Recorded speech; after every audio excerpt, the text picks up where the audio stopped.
Блять, короче, я сейчас проебал, я видел глазами уебок в стороне завода, такой уебок, прям пиздец.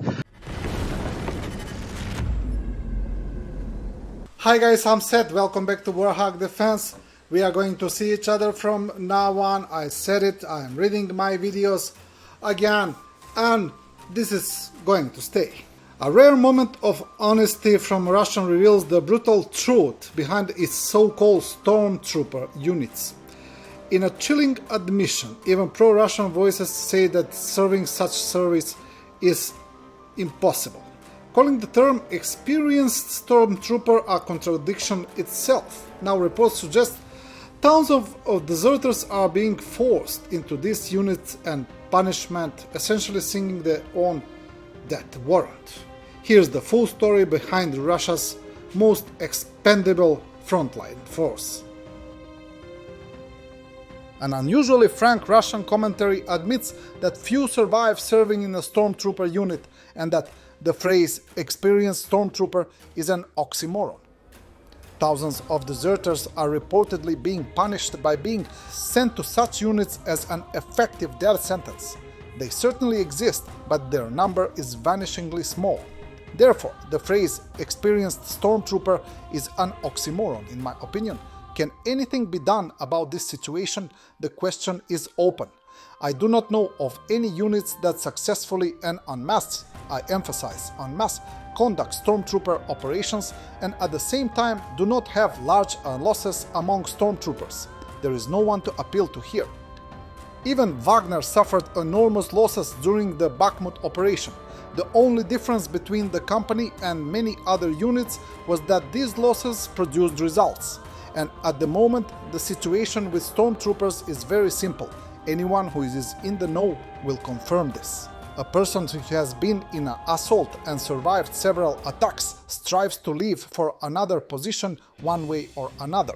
A person who is not in an assault unit is motivated to work, including by the fact that if something happens, he will go to those same assaults. That's how we live. Being sent to die in an assault unit has become a standard punishment for desertion, Verska reports. According to a source in the military prosecutor's office, in June 2025, fewer than 10 soldiers were put under arrest for leaving their units without permission. Many of the rest, numbering more than 1,000 in a single month, were sent to stormtrooper units. The source says, for going AWOL, they returned them to their units, and where it's different, some are immediately taken to the front to be sent to storm. Others can be marinated in pits and improvised prisons on the territory of units or commandants' offices. They force them to sign an agreement to join a stormtrooper unit or try to sell them to other commanders, who will then throw them into the slaughter in any case. A frontline source serving in the Kharkiv region corroborates this. We have few people running, and those who do are returned and immediately sent into assault. First into a pit, then they fill the hotspots with them. From the pit, the military police somehow deliver them to zero the front line, and there are already barrier detachments there, you can't retreat. This fate has even befallen men who are not deserters, due to widespread abuse of AWOL status by commanders. As previously reported, commanders have falsely declared large number of men to be deserters to conceal losses as a punishment for other forms of misconduct, to extort money from them, or simply because of bureaucratic errors. In one particularly egregious example, which is reportedly still happening, men who served as volunteers with the Donetsk and Luhansk People's Republics and were later discharged have been mistakenly pursued as deserters due to faulty records.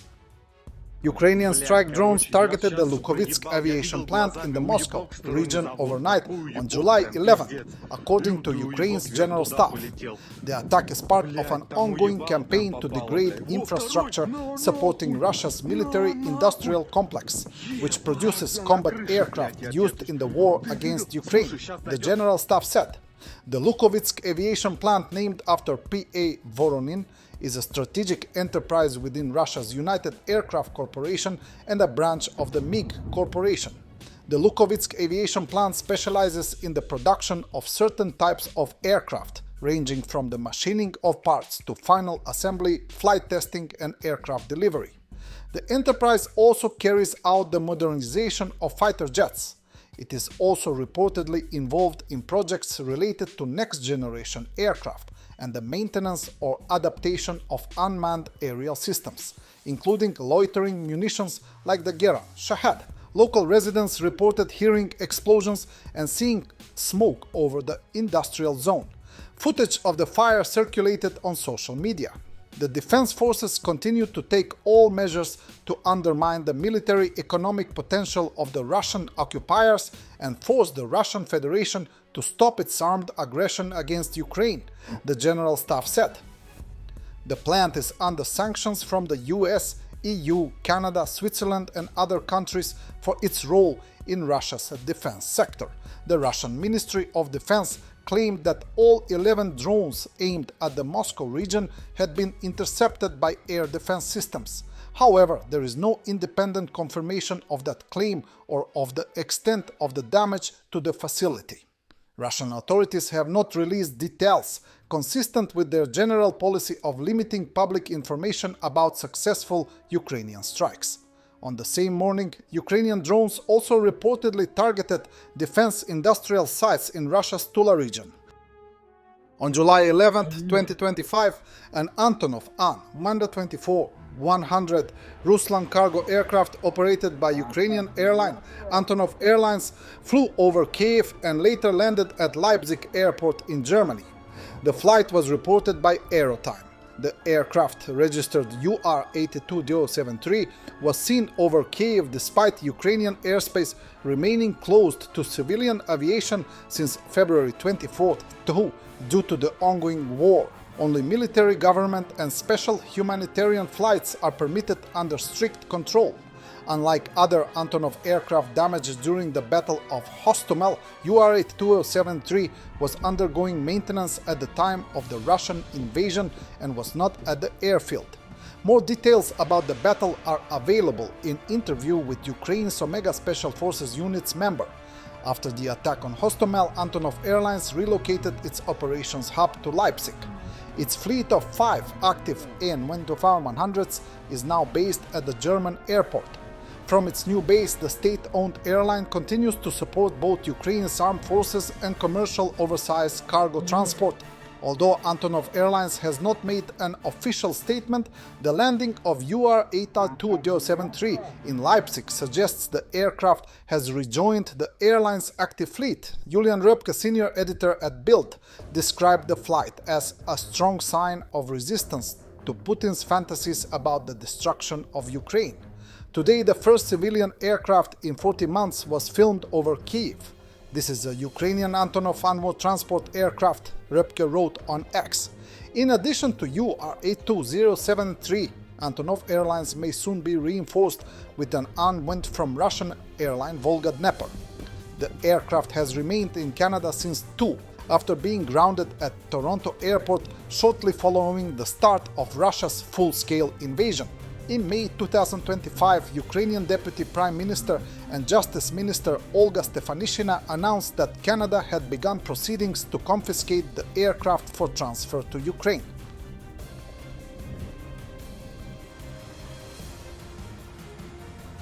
At night, Ukraine was again subject to a massive missile and drone attack. Kyiv and Vasilkiv were targeted with Iskander-K cruise missiles, Iskander-Ma and KN-23 ballistic missiles, as well as Shahed-Zheran and other drones. The number of injured in Kyiv following Russia's massive overnight attack has risen to 16. Lavrov complained to Rubio that, for some inexplicable reason, Ukrainians just really want to destroy the Rusnia, legally or ideally physically. Yesterday, Mark Rudbell shared a brief selection of quotes from Zelensky, Shmihal, Yermak, and Podolyak, where they directly spoke about the need to destroy Russians, legally or better yet physically.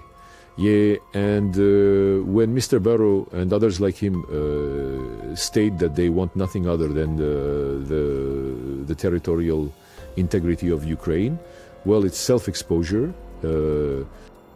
The 50-minute meeting between US Secretary of State Marco Rubio and Russian Foreign Minister Sergei Lavrov in Kuala Lumpur has ended without any public statements.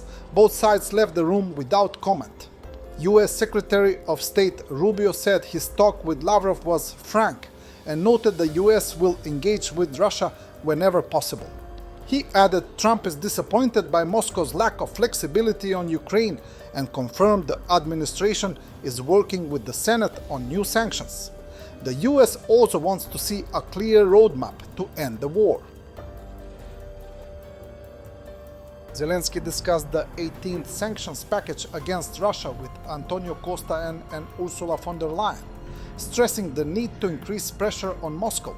He thanked EU leaders for their support at the Ukraine Recovery Conference and a new $2 billion aid package.